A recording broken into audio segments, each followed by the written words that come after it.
Exercise 1.4 का question number 9, बताइए निम्नलिखित कथन सही है या नहीं। तो हमें कुछ क्वेश्चंस यहाँ पर दे रखे हैं ए बी सी और डी। इन सारे क्वेश्चंस को स्टडी करना है, अच्छे से समझना है और इनका आंसर हाँ या नहीं में उत्तर देना है। ठीक है, तो चलिए क्वेश्चन नंबर 1 पे करते हैं। प्रत्येक पूर्णांक एक परिमेय संख्या है।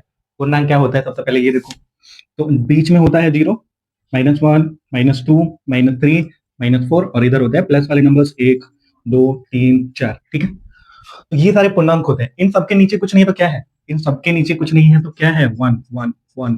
ठीक है, तो ये पूर्णांक, जितनी भी पूर्णांक आप देखते हो, ठीक है, जितनी भी पूर्णांक आप देखते हो सारी परिमेय संख्या है, क्योंकि ये p बाई क्यू के रूप में ही होती है जहां पर q 0 के इक्वल नहीं होता। ठीक है, तो प्रत्येक पूर्णांक यहां तक कि 0 भी एक परिमेय संख्या है, तो यहां आप लिखोगे सही। ठीक है, ये जो है वो हमारा सही है। ठीक, क्वेश्चन नंबर बी, दो परिमेय संख्याओं के बीच में पाई जाने वाली परिमेय संख्याएं असीमित है। असीमित का मतलब अनंत। ठीक है, उसकी कोई सीमा नहीं है। तो मान लो आपको कोई भी दो परिमेय संख्या दे रखी है, जैसे 3 और 4, दो परिमेय संख्याएं हैं।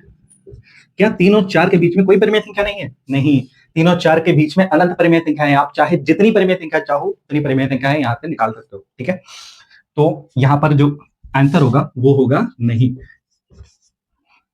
वो सॉरी यहां पर होगा सही। ठीक है, क्यों? क्योंकि हाँ, दो परिमेय संख्याओं के बीच में असीमित परिमेय संख्याएं पाई जाती है, उसकी कोई गिनती नहीं है। जितनी चाहो उतनी परिमेय संख्या आप दो परिमेय संख्याओं के बीच से निकाल सकते हो। ठीक है, क्वेश्चन नंबर सी, -3/5 और 0 के बीच मध्य कोई परिमेय संख्या नहीं है। नहीं, ऐसा नहीं है। क्वेश्चन कहता है कि -3/5 और 0 के बीच में कोई परिमेय संख्या नहीं है। आप देखो 0 भी एक परिमेय संख्या है, तो 0 और -3/5 के बीच में अगर आप परिमेय संख्या निकालने जाओ तो वो भी अनंत निकलेंगी। तो ये जो कथन है वो नहीं, सही नहीं है। ठीक है, सही नहीं है। क्यों? इन दोनों के बीच में भी बहुत सारी परिमेय संख्याएं आएंगी। ठीक है, 0 एक परिमेय संख्या है, हाँ, क्योंकि 0 के नीचे कुछ नहीं है तो क्या है, 1। ठीक है, क्यों तो 0 नहीं है। शर्त क्या रखती है, परिमेय संख्या की परिभाषा हमें क्या सिखाती है कि ऐसी कोई भी परिमेय संख्या, कोई भी संख्या सॉरी, जो p बाई क्यू के रूप में हो, जहां पर q जो है 0 नहीं होनी चाहिए। तो 0 के नीचे आप देखो कुछ नहीं है तो क्या है, 1। q 0 नहीं है। ठीक है, 1 है तो 0 कैसे हो सकता है? तो हाँ, 0 भी एक परिमेय संख्या है जिसे हम p बाई क्यू के रूप में व्यक्त कर सकते हैं। तो ये रहा हमारा क्वेश्चन नंबर 9 कंप्लीट हो चुका है। एक्सरसाइज 4 की 1.4 की समाप्ति हुई।